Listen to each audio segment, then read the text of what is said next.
Hilliard. I got so much motherfucking design on right now.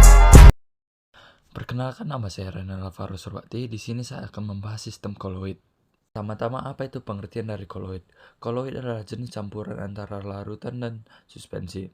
Karena keadaannya bercampur dari larutan dan suspensi, maka sifat koloid bisa berada di antara kedua campuran tersebut. Selanjutnya, saya akan membahas sistem dispersi. Jika suatu zat dicampurkan dengan zat lain, akan terjadi penyebaran secara merata dari suatu zat ke dalam zat lain, yang disebut dengan sistem dispersi.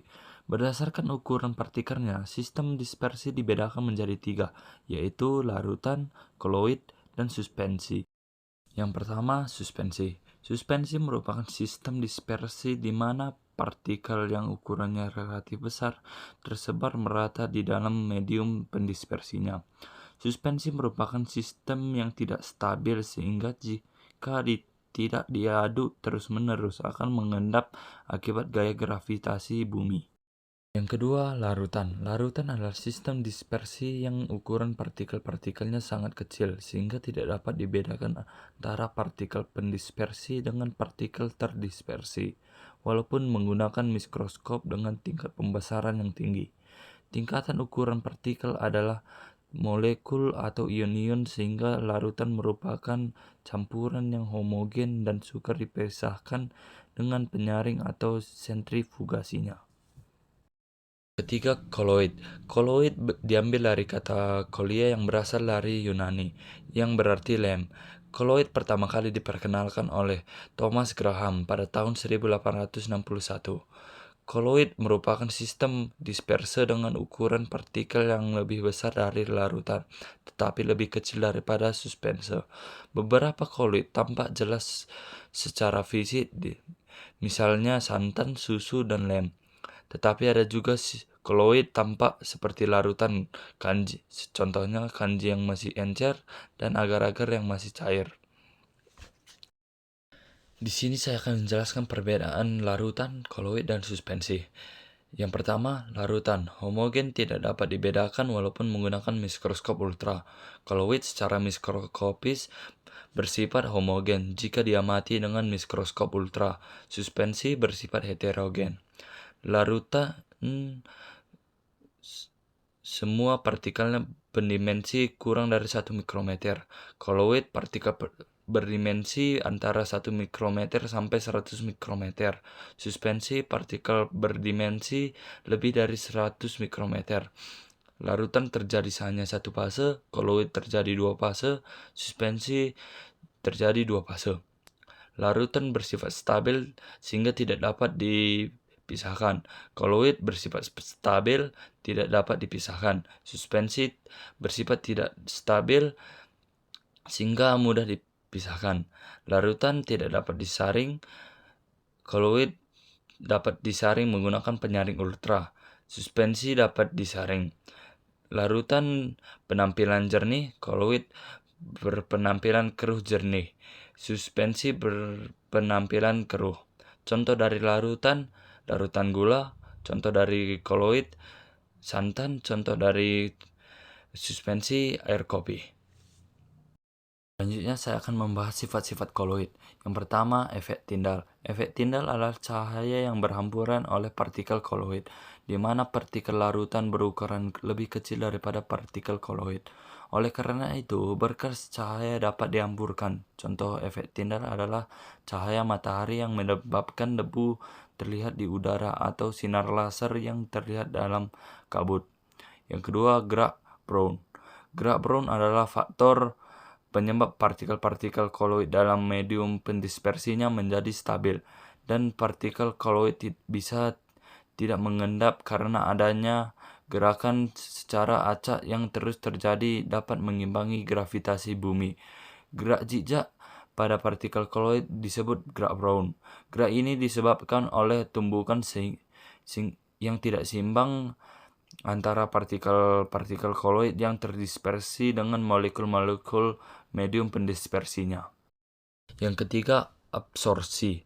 Absorpsi adalah proses penggumpalan substansi terlarut dalam larutan oleh permukaan zat penyerap yang membuat masuknya bahan dan mengumpulkan dalam suatu zat penyerap. Proses absorpsi dapat terjadi karena adanya gaya tarik atom atau molekul pada permukaan padatan yang tidak seimbang. Yang 4, koagulasi. Koagulasi yaitu proses pencampuran koagulan atau bahan kimia atau pengendap ke dalam air baku dengan kecepatan perputaran yang tinggi dalam waktu yang singkat. Koagulan adalah bahan kimia yang dibutuhkan pada air baku untuk membantu proses pengendapan partikel-partikel kecil yang tidak dapat mengendap secara gravimetri. A. Pencampuran koloid yang berbeda muatan. Jika sistem koloid yang berbeda muatan dicampurkan, akan menyebabkan terjadinya koagulasi dan akhirnya mengendap. B. Adanya elektrolit. Jika koloid yang bermuatan positif dicampurkan dengan suatu larutan elektrolit, ion-ion negatif dari larutan elektrolit tersebut akan segera ditarik oleh partikel-partikel koloid positif tersebut. Akibatnya, ukuran koloid menjadi sangat besar dan akan mengalami koagulasi. Sebaliknya, koloid negatif akan menyerap ion-ion positif dari suatu larutan elektrolit. Yang kelima, kestabilan koloid. Jadi cara untuk menstabilkan koloid diantara menghilangkan muatan koloid atau dialisis, menambahkan emulgator, dan menambah koloid pelindung. Proses penghilangan muatan koloid dilakukan dengan proses dialisis. A. Menghilangkan muatan koloid.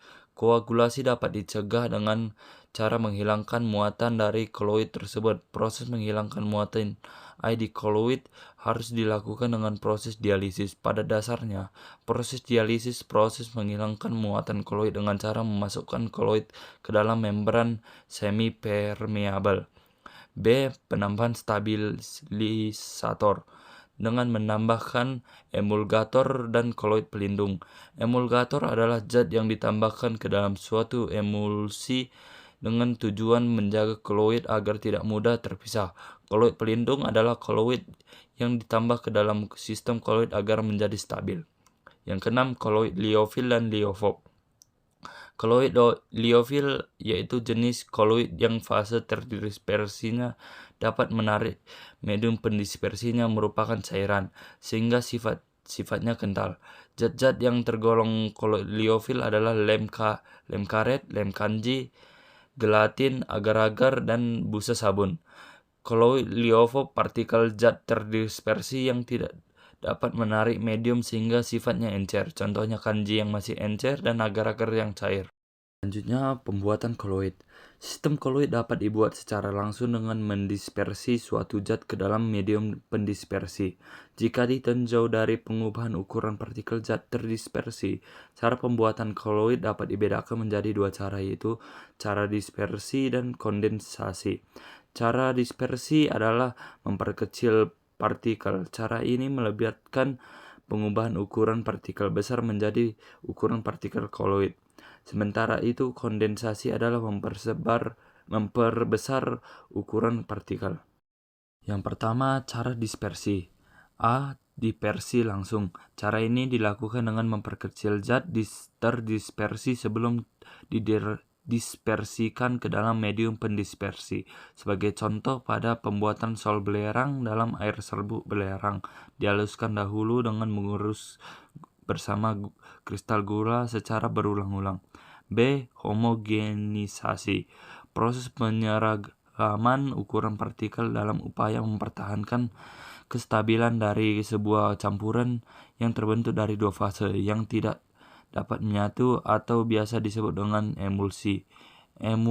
Emulasi obat pada pabrik obat dilakukan dengan cara proses homogenisasi menggunakan mesin homogenisasi. Bagian C. Peptidisasi. Proses ini dilakukan dengan cara memecah partikel-partikel besar, misalnya seperti suspensi, gumpalan, atau endapan dengan menambah zat pemecah tertentu. Endapan AgCl akan berubah menjadi koloid dengan menambahkan larutan NH3 secukupnya. Yang bagian D, busur Bredig. Busur Bredig adalah suatu alat yang khusus digunakan untuk membentuk koloid logam.